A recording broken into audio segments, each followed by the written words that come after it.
With Maid Marian, discussed previously, and Princess Eilonwy, who will be discussed here, it seems that Disney were at this point getting over Sleeping Beauty's failure of a leading lady and dipping their toes back into the princess pool. Hindsight tells us that The Little Mermaid kick-started the resurgence of the Disney princesses, but who led us into this glorious new era? This film as a whole is pretty meh. If I had to say one positive thing about Miss Bianca, well, at least she's not the most boring part of it. But she's in the top 3. Honestly, she's such a dull character that it's hard for me to even pick out any moments that stand out, good or bad. The ones that do are bad. For instance, the whole choosing a janitor to come with her on a dangerous mission thing. Am I missing something here? Why pick the janitor? Why not pick another agent? To be fair, Bernard was completely the right choice to make. He's brave, when he needs to be, he's intelligent, he has a good heart. Dare I say it, he's better than her. That's just stupid. If the writers had wanted to do the underdog turned hero story, that's fine. But they could have left this pointlessness out of it. Not only is she unnecessary, she's actually a detriment to the mission. There are myriad examples of this, I'll pick 2. 1. She packs too much. But a lady does have to pack a few things, you know? Not on a dangerous mission, she doesn't. 2. She falls off the escalator step. What a fine agent, I'm sure she'll be invaluable. She's already made 2 stupid mistakes and they haven't even left the goddamn airport. I wouldn't even mind this as a character trait. A ditzy, clumsy agent on a mission. That has potential for some comedy, and even a redemption story. But they don't even address it. They paint her as a saint. Beautiful, talented, bold, perfect in every way. Well, alright, I can't deny the beautiful part, even if she is a mouse. But perfect? No.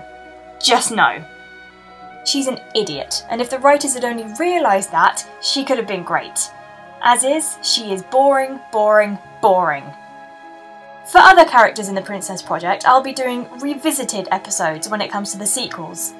But there's no point doing a separate episode for the Rescuers Down Under because Bianca is just as boring and potential crushing as she was before. Her role is reduced to practically nothing.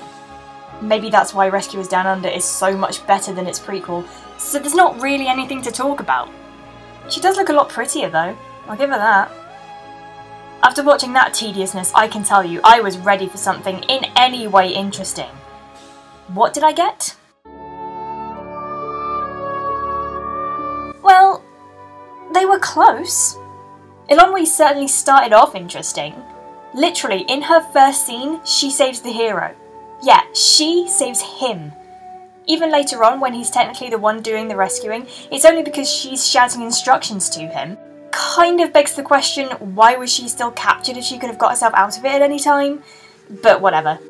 She has a fair amount of bite to her too. She sports a somewhat flitty attitude in general, but she's capable of being stretched towards her breaking point.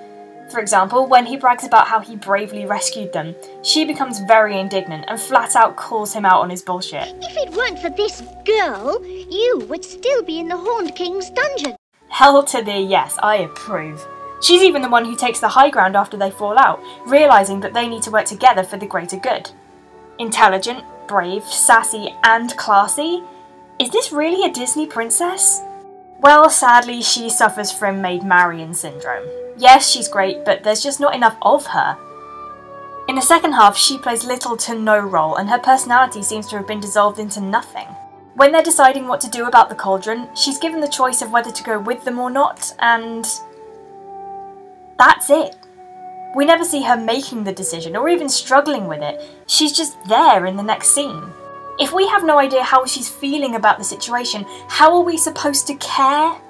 To make matters worse, they crammed in a love story between her and the hero because there is nothing between them whatsoever, and their first kiss is very forced. Literally. It's painfully obvious that the writers wrote in a love story because they felt they had to. It's a shame because before that, she was panning out to be more interesting than some of the official Disney princesses. Speaking of interesting, Rita is not. Honestly, I was on the verge of dismissing her from the list altogether, except there is something about her that we haven't seen from a Disney girl yet. She's one of the gang. She's not a love interest, which would have been very easy to do. She's not the mother, or the daughter, or the damsel in distress. And even though it probably is why she was written in, it doesn't even feel like she's there to be the girl.